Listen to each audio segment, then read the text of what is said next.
გორის მუნიციპალიტეტში აღმოსავლეთ ევროპის განვითარების ფონდი 300 მილიონიანი ევროს ინვესტიციას ჩადებს. მემორანდუმები მხარეებს შორის უკვე ხელმოწერილია. დიასთვის ცნობილი გახდა, რომ ტანას ხეობაში საზაფხულო და ზამთრის ტურისტული ობიექტების მოწყობა იგეგმება, მათ შორის საბაგირო გზებისა და სათხილამურო ტრასების. ხეობა, როგორც ადგილობრივ სახელისუფლებო ორგანოებში ამბობენ, ტურისტებისთვის ერთ-ერთი ყველაზე მომხიბვლელი ადგილი გახდება. დამატებითი დეტალების შესახებ დღეს გორის გამგეობაში გამართულ პრესკონფერენციაზე ისაუბრეს. გორის მუნიციპალიტეტში 300 მილიონი ევროს ინვესტიცია ჩაიდება. ამის შესახებ დღეს გამართულ პრესკონფერენციაზე გორის მუნიციპალიტეტის გამგებელმა დავით ონიაშვილმა და აღმოსავლეთ ევროპის რეგიონული განვითარების ცენტრის ხელმძღვანელმა ტომაშ მაკოვსკიმ ისაუბრეს. პროექტები განხორციელდება განათლების, ტურისტული ინფრასტრუქტურის, მყარი ნარჩენების მართვის, სასათბურე მეურნეობის, წყალგაყვანილობისა და საკანალიზაციო სისტემების მოწყობის კუთხით. ეს იქნება გორის მუნიციპალიტეტი აღებული საპილოტე მუნიციპალიტეტად, რომელიც ევროინტეგრაციის გზაზე აჩვენებს მაგალითად როგორ უნდა განვითარდეს საქართველოში ევროპული მოდელი. უკვე მიმდინარეობს მუშაობა კონკრეტული პროექტებისა, რომელიც განხორციელდება გორის მუნიციპალიტეტში. დაიდო სამემორანდუმო ხელშეკრულებები და წინა სამემორანდუმო ხელშეკრულებები 8 რეგიონთან.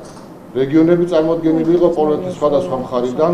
გვინდა პოლონეთის გამოცდილება თქვენ გაგიზიაროთ. ის პროექტები, რაც ჩვენთან უკვე განხორციელდა და წარმატებითი მუშაობა პოლონური მხარე გორის მუნიციპალიტეტს საჩუქრად გადასცემს. შეიქმნება სამუშაო ჯგუფი, რომელიც გორში განსახორციელებელ პროექტებზე იმუშავებს. ეს ყველაფერი ქართველი ხალხის კეთილდღეობაზე იქნება გათვლილი. საქართველოს მთავარი ქალაქებია თბილისი და ბათუმი. გორის საქართველოს ცენტრია. ამის გამო საპილოტე პროგრამები სწორედ აქ განხორციელდება. გორის მუნიციპალიტეტის გამგეობის ინფორმაციით პროექტების ერთი ნაწილის განხორციელება ტანას ხეობაში იგეგმება. ამ ტერიტორიაზე დაგეგმილი სამუშაოები ძირითადად ტურისტული ინფრასტრუქტურის განვითარებას შეუწყობს ხელს. ატენში ამბობენ, რომ ტანას ხეობას დიდი ტურისტული პოტენციალი გააჩნია. პროექტების განხორციელება კი ადგილობრივებს დამატებითი შემოსავლის წყაროს გაუჩენს.